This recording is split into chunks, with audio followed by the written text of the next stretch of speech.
Welcome to today's program. I'm sure many of you know the music of Don Moen.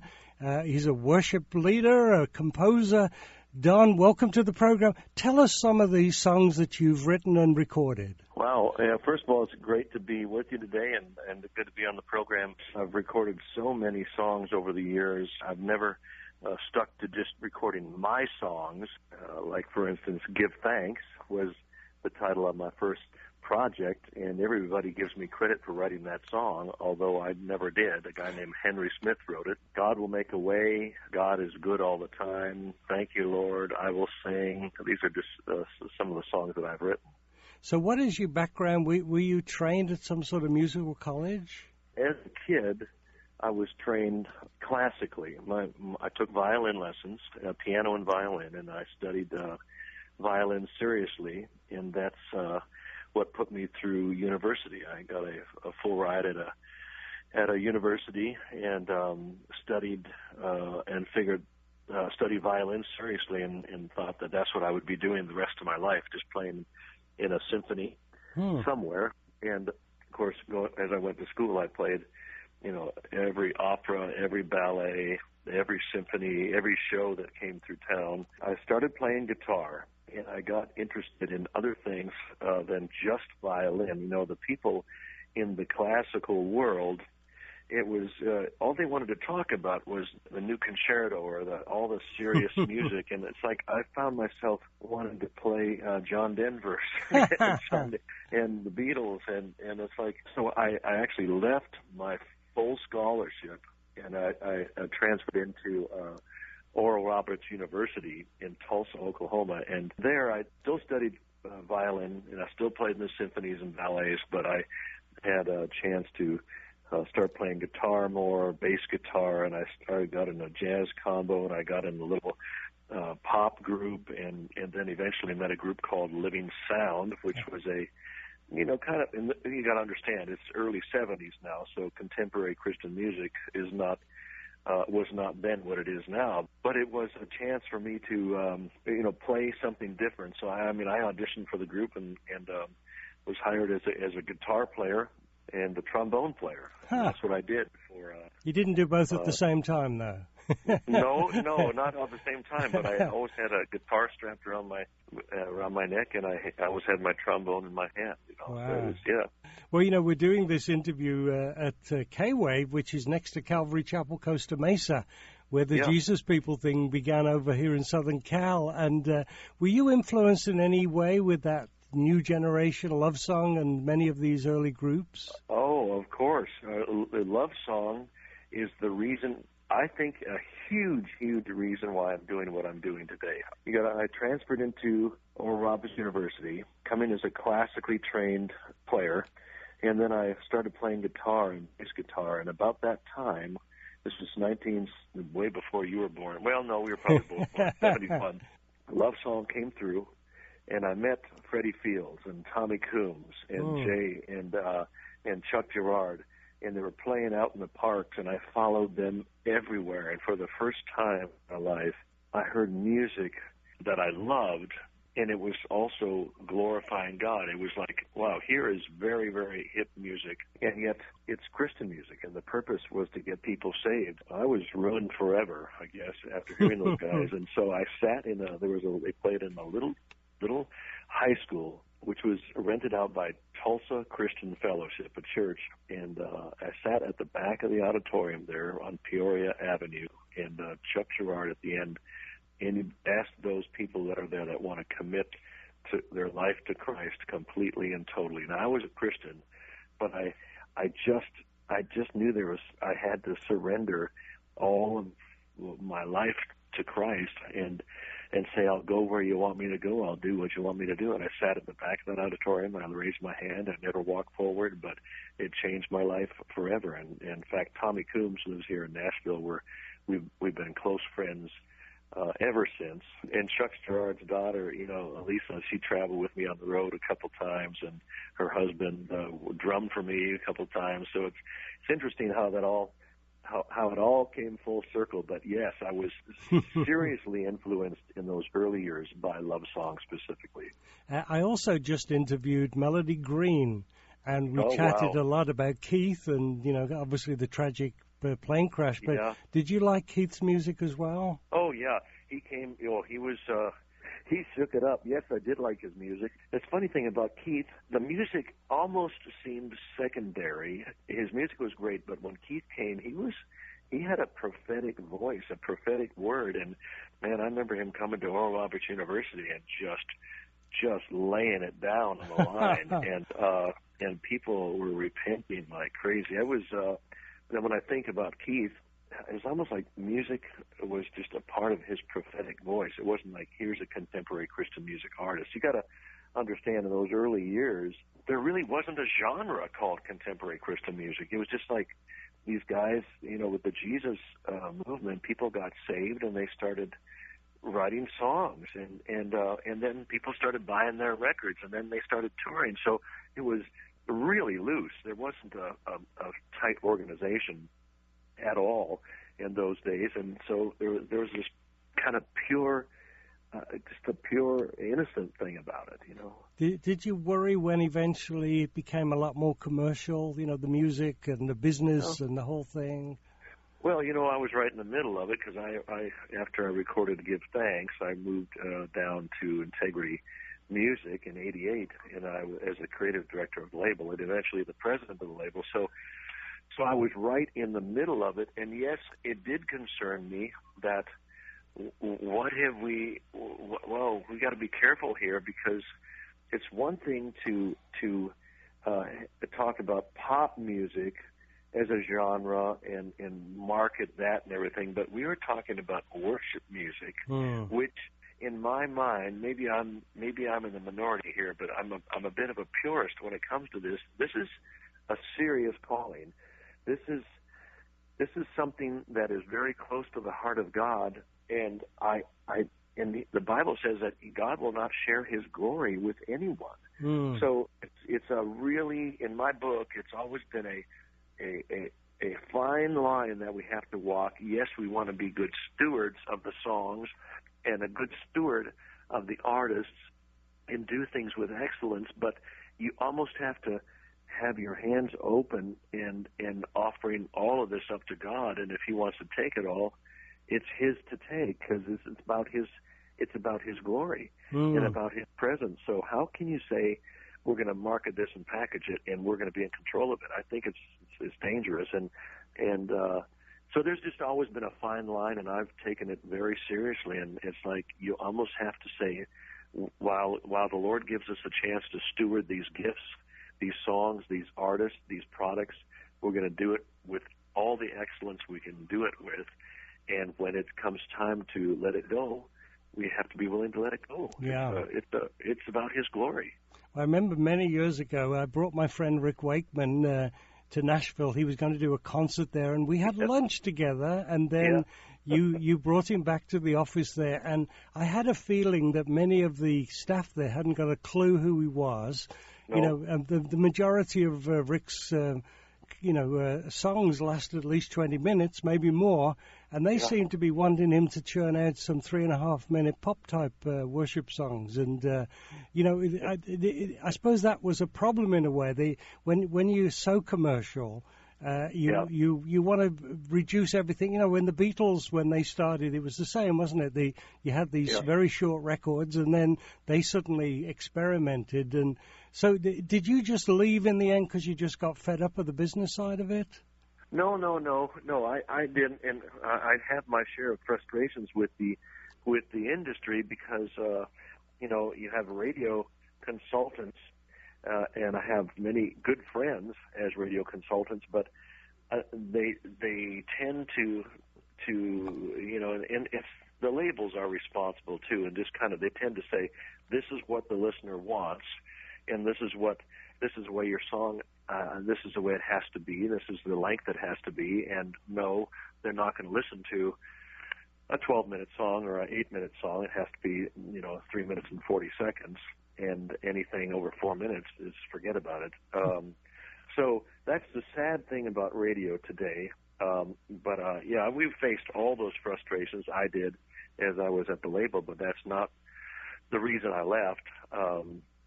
I wanted to stay in the middle of it as much as I could, and where I could make a difference, I wanted to speak into the situation and try to make a difference. That's cool. And when I eventually left Integrity Music, it was because I was it was a process of about 5 years. I never went after being an artist, but somehow my records got out there, my CDs got out, and over the course of 10, 15 years, sold about 5 million records. And so I had a whole bunch of people that wanted Don Moen to come and sing, and I didn't have time to do it because I was busy focusing on other artists and trying to be intentional about their career, their calling, their songs. And I started just getting convicted that I'm not paying attention to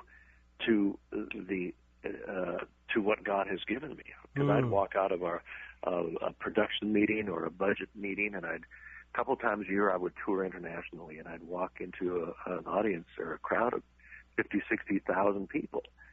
And the first time I landed in the Philippines, I was with the band, and I was looking out the window as we landed, and I said to Carl Albrecht, who was our drummer, sitting next to me, I said, "Oh man, Carl, there must be somebody famous on this airplane. There's television cameras and look at the band and all this and the banners." And then I looked a little closer and I said, "Welcome, Don Moen." And I'd never been to the Philippines, and so God had, without me trying to do anything, I think just because of the songs and because Integrity had a good distribution system that got these CDs all over the world. I went out there, and before I'd ever toured in the Philippines, everybody knew who I was. Same thing in Africa, the same thing in Asia, all over Asia. So I started getting convicted that I had better pay attention to the platform God had given me, because one day I know that I would stand before the Lord, and He gives us talents, and He'd say, "Don, what did you do with the platform that I gave you as a worship leader?" And so this is a period of about 5 years, and I kept talking to the Integrity and Mike Coleman, and I just felt that I needed to pull away and focus on the gift God had given me and the platform He has given me. And so eventually I resigned. It was a very tough time. It was kind of misunderstood by Integrity, and I got really scared because I walked away from everything secure, and that's about that time I recorded my first CD that I owned, and it was called Uncharted Territory. Good name. The first verse says, "I find myself in uncharted territory, never felt so lost, never felt so lonely. Where are you, Lord? I'm so afraid I can feel the fear around me, can't control the chaos all around me. Where are you, Lord? How can I sing the Lord's song in this foreign land?" But the chorus says, "But how can I forget all you've done for me? You've been so faithful, meeting every need." So that's the journey, and I had to step out, and I had to pursue what was in my heart to do, and I felt if I would have stayed any longer, I would have been walking in disobedience to the Lord, and it was painful, it was lonely, it was scary, but I had to do it. But no, it wasn't because of my frustration with the industry. Right. So worship in action. Tell us a bit about that. And did this come about because as you were traveling, you would see the plight of so many people? Sure. Yeah. You don't have to go to Ghana or some other third world country to see need and tremendous need. You can look across the street and find that. And I just had an increasing desire to do something more than write songs or lead people in worship. And I always ask the Lord, is Don Moen doing enough? Am I doing what you've called me to do, leading people into God's presence? And I feel the Lord saying, yes, that's what I've called you to do. But But that's not all I've called you to do. In Isaiah, I think it's chapter 6, he saw the Lord high and lifted up in his glory. His train filled the temple. And he said, woe is me, I'm a man of unclean lips. And as a result of that experience of seeing the glory of God, ultimately he said, the Lord said, who will go for us? Who can I send and who will go for us? And he said, here am I, Lord, send me. And I think as a result of experiencing God's presence, we have to do something practical. We have to say, here am I, send me. And it became increasingly obvious to me that it can't just end with, hey, we had a wonderful time in God's presence. I wanted to do something about bringing God's presence in a practical and tangible way to those who are in such desperate need. And like you said, there's tremendous need all over the world. And it was almost by accident that somebody brought me to this orphanage outside of Accra, Ghana. I was doing a concert there, and they said, do you want to go visit an orphanage that we support? And I said, sure. And on that trip, little Gifty was her name, this little girl who then was just 18 months old, cute little girl, got a little blue jean skirt on and a pink top and little pink tennis shoes, and she grabbed my hand and she hung on to me the whole time I visited the orphanage. And she had a scar on top of her head, and I said, what happened to her? And she said, well, Gifty was brought to us. She was just a few days old. Somebody had thrown her into a field in a black garbage bag, left her to die, and the children were out there and they saw the bag moving and they thought there was a snake inside the bag, so they were hitting on the bag, beating on it with sticks, and they heard a child's cry, and they went to get some adults to assist them, and here inside the sack was a little Gifty, just a few days old, and she had a scar on her head, and they took her into this Royal Seed home, the little orphanage, and it wasn't even a big fancy place. It just at that point about 50 children, and Gifty became my just like my little daughter, and every time I went there, she'd run up and grab my hand, and I just fell in love with the kids there, and every time I went, I would go to the orphanage, and we'd bring truckloads of food, and this last time I promised them that I'll supply their food. We'll get that handled. There's about 193 kids there, almost 200 kids now, and it's about $5,000 a month, but we have committed to supplying the food, and eventually there's a whole bunch more I want to do, but to me, it's the most fulfilling thing I do. I love going there. I love holding these little kids. This little guy, when I saw him a year and a half ago, he was skin and bones in my arms, and I held him and I said, what happened to him? How did he come here? He was just 3 weeks old. They said they found him in a public toilet. Somebody had tried to flush him down the toilet.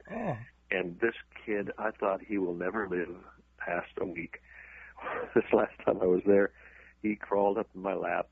He's sitting there just chilling out in my lap. Just a great little kid. So, I don't know. It doesn't take a whole lot to have these children steal your heart. And like I say, I just feel there's more that we can do than just sing songs of praise. I love worshiping. I love leading people in worship, but it can't stop there. As a result of us touching God's presence, I want to be able to, in one sense, reach out with one hand to heaven in praise, and the other hand, reach out with the other hand to someone and be a conduit of God's presence in practical ways to those little kids, to somebody who needs a touch from God's presence, and maybe a worship song isn't going to do it for them when they're starving. Sure. So it just seems like a natural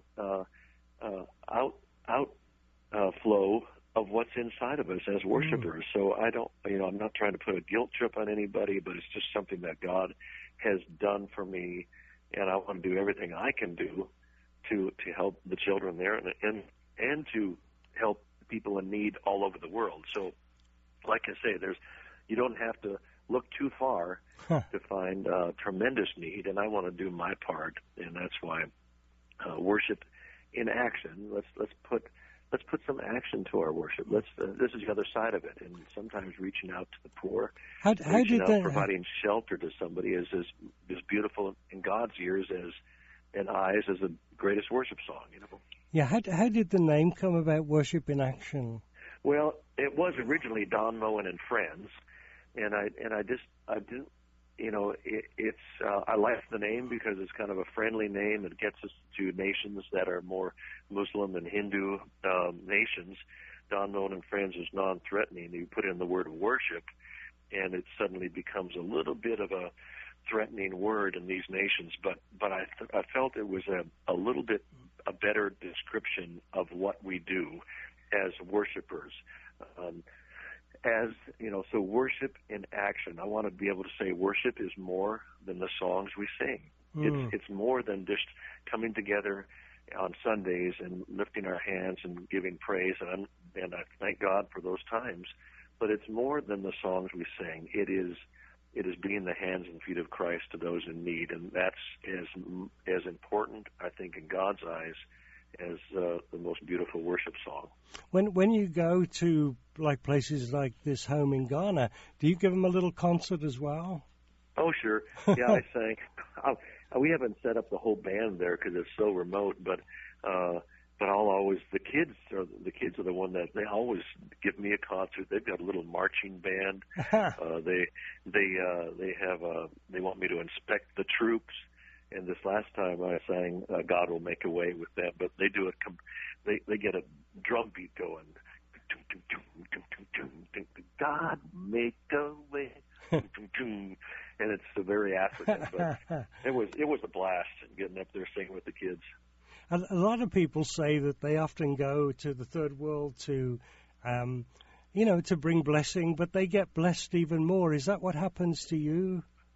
Oh, sure. Yeah, I mean, it's wonderful to go there to be a blessing, but when you see when you see not only the kids there in the orphanage, but anywhere that people are in need, and you see the pure, there's something pure and innocent and is passionate about the way they worship, because they're having to live out every day, understanding that God will supply my needs according to His riches and glory by Christ Jesus. They have to live that out every day. Give us this day our daily bread. And so when worship comes out of that context, I think for me, it always challenges me to be better at what I do, to be more like Christ in the way I relate to people and the way I see situations. So yeah, I always am changed as a result of being with the children there or being in any situation.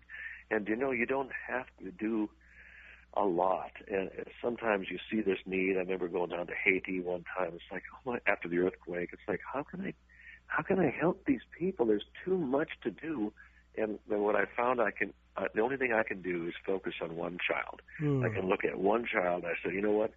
There are thousands of children in need here, but I can't change 1,000 people today, but I can make a difference, Gifty, in your life, and I'm going to do it. And that's so you got to boil it down to, all right, here's one child, here's one family that is not going to go hungry tonight, right. And that helps me, and it just says, okay, I'm doing something. So if everybody does something, eventually we can make a tremendous difference.